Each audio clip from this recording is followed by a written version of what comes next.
दीवा में अवैध निर्माण तोड़फोड़ पर भारी विरोध, हजारों लोग सड़क पर उतरे। आप देख रहे हैं उमंग न्यूज। हर खबर पर नजर हमारी, नजरिया आपका। ठाणे नगर निगम ने दीवा प्रभाग समिति अंतर्गत डायघर और भोलेनाथ नगर में अवैध निर्माणों पर तोड़फोड़ की कार्रवाई शुरू की है।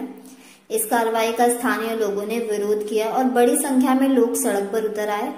उप मुख्यमंत्री एकनाथ शिंदे ने आश्वासन दिया है कि प्रभावित लोगों के लिए सुप्रीम कोर्ट में न्याय की कोशिश की जाएगी और घरों पर कोई कार्रवाई नहीं होगी।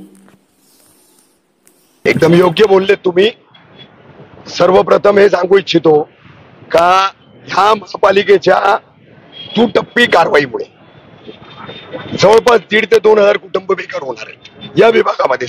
फक्त जिथं आम्ही उभा आहोत तो पूर्ण शीळ परिसर, भारत गेट पासून शीळ फाटा सर्कल पर्यंत आता 1,500-2,000 कुटुंब बेघर झाल्यानंतर त्यांची महापालिकेकडून किंवा सरकारकडून कुठलीही पर्यायी व्यवस्था नाही।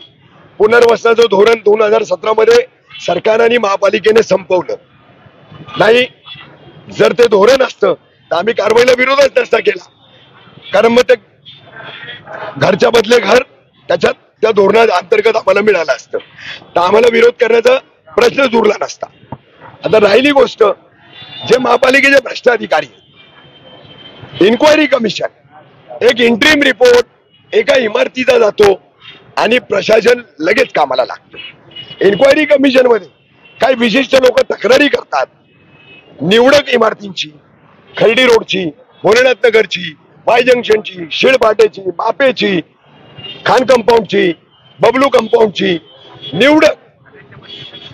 निवडक अशा तक्रारी करून मग ते इन्क्वायरी कमिशन महापालिकेकडे त्याची माहिती मागतं आणि महापालिका तिथं माहिती देण्या अगोदर इथं कारवाईला लागतं। तर हे पाप कुणाचं?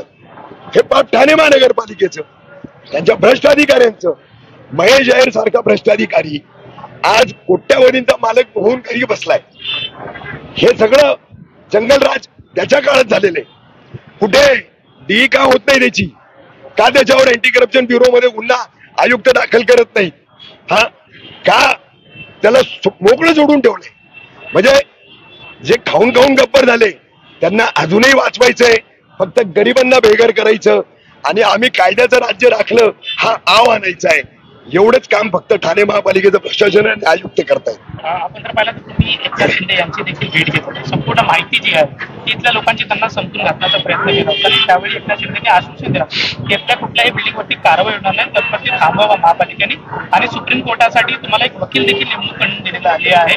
ती प्रोसेस कुठपर्यंत पोहोचली आहे नेमकं, आणि एकनाथ शिंदे ज्या पद्धतीने तुम्हाला आश्वासन दिलं नेमकं एकनाथ शिंदेने काय तुमचा मेसेज असेल? हे बघा, उपमुख्यमंत्री एकनाथ शिंदे साहेबांनी आम्हाला त्यावेळेस आश्वासन जे दिलेलं, त्यांनी काय आश्वासन दिलं होतं? आम्ही 15 तारखेच्या रात्री त्यांच्याकडे गेलो होतो, तर त्या 15 तारखेला आम्ही त्यांना भेटलो तर 18 तारीख कोर्टाची होती। तर तोपर्यंत शिंदे साहेब बोलले का 18 पर्यंत मी कारवाई होऊ देणार नाही। त्या अनुषंगाने त्यांनी कारवाई होऊ दिली नाही। त्यानंतर त्यांनी सांगितलं का आपण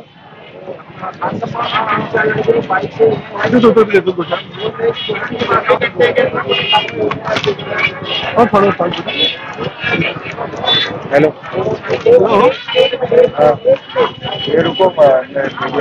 त्याच्यामध्ये असं आहे का शिंदे साहेबांनी सांगितलं का कोर्टात वेळ वाढवून घेऊ, तोही त्यांनी वाढवून घेतला आणि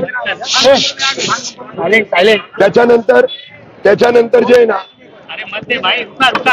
त्याच्यानंतर सुप्रीम कोर्टात जाण्याची तयारी करायची होती, ती तयारी चालू आहे आणि त्या तयारी दरम्यान महापालिकेने जर सांगितलं होतं का गणेशोत्सव नंतर आम्ही कारवाई करू, त्या अनुषंगाने महापालिका कारवाई करत आहे। आजही आमचा संपर्क होणार आहे शिंदे साहेबांशी, या बाबतीत आमचं त्यांच्याशी आजही बोलणं होणार आहे। माझी आपल्या माध्यमातून, सगळ्या प्रसार माध्यमांच्या माध्यमातून उपमुख्यमंत्री एकनाथ शिंदे साहेबांना एकच विनंती आहे का हे लोक बघा बेघर होतील, हजारोच्या संख्येने लोक रस्त्यावर येतील, तर शिंदे साहेब आपल्याला इथले बेघर होणारे लोक मदती करता पुकारत आहात, प्लीज आपण त्यांची मदत करा।